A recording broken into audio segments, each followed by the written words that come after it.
Hi guys, எல்லாருக்கும் வணக்கம். இன்னைக்கு நம்ம பார்க்க போறது என்னன்னா காக்கட்டை வர்மம் அப்படின்ற வர்மத்தை பார்க்க போறோம். இதுக்கு பேர் என்ன ஆங்கிலத்தை என்ன சொல்லுவாங்கன்னா ஷோல்டர் போல் வர்மா பாயிண்ட் அப்படின்னு சொல்லுவாங்க. அதாவது பிடரி வர்மத்திலிருந்து 8 விரல் கீழே பக்கவாட்டுல தோல் பகுதியில உயர்ந்த ஒரு தசை அந்த பகுதி இருக்கும். அந்த பகுதி இது பேர் என்ன காரை எலும்பு நடுப்பகுதின்னு சொல்லுவாங்க. அதுக்கு மேல இருக்கு இந்த ஷோல்டர் பக்கத்துல வரும் நியர்பை. நீங்க வீடியோல பாத்தீங்கன்னா தெரியும்.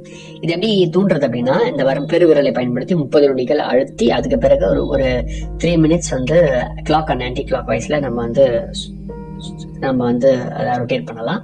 அதுக்கப்புறம் 30 செகண்ட்ஸ் நீங்க உங்களுடைய ஆள்காட்டி விரலை பயன்படுத்தி அழுத்தம் கொடுக்கலாம்.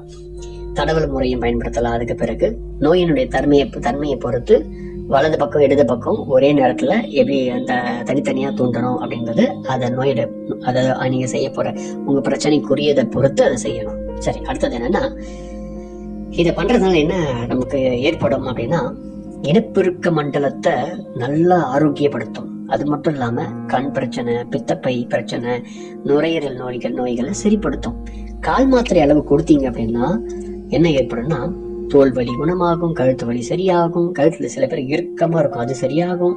அப்புறம் வந்து நம்முடைய பெண் சில பேருக்கு நிப்பிள்ஸ்ல பெயின் இருக்கும் அது குணமாகும். ஆண்குறி விரைப்பு தன்மை வந்து குறைபாடு இருக்கும் சரியாகும். அதுக்கு பிறகு கண்டினியூவா வந்து சில பெண்களுக்கு வந்து பீரியட்ஸ் வந்துகிட்டே இருக்கும் அது சரியாகும்.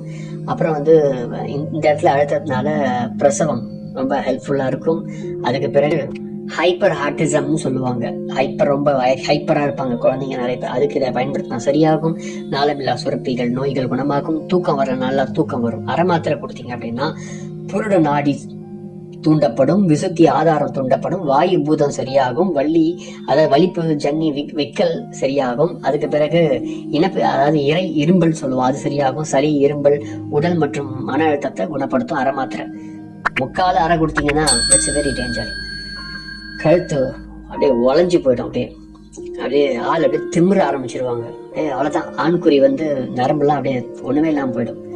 அதுக்கு பிறகு முழு மாத்திரை கொடுத்தீங்கன்னா காயம் ஏற்பட்டுரும், வலி தாங்க முடியாது, நெஞ்செல்லாம் வலிக்க ஆரம்பிச்சிடும். அப்புறம் இந்த அழுத்தம் ஏற்பட்டுச்சுன்னா அவங்க நிமிந்தே உட்காரவே முடியாத நிலைமைக்கு ஏற்பட்டுரும். அதுதான் இந்த வருமத்துடைய டேஞ்சரஸான இருக்கக்கூடிய விஷயம். ஸோ பயன்படுத்தி இந்த வருமத்தை பொறுமையா பயன்படுத்துங்க. ஃபெதர் டச்ல ஃபர்ஸ்ட் பயன்படுத்தி கொஞ்சம் பொறுமையா இன்க்ரீஸ் பண்ணுங்க.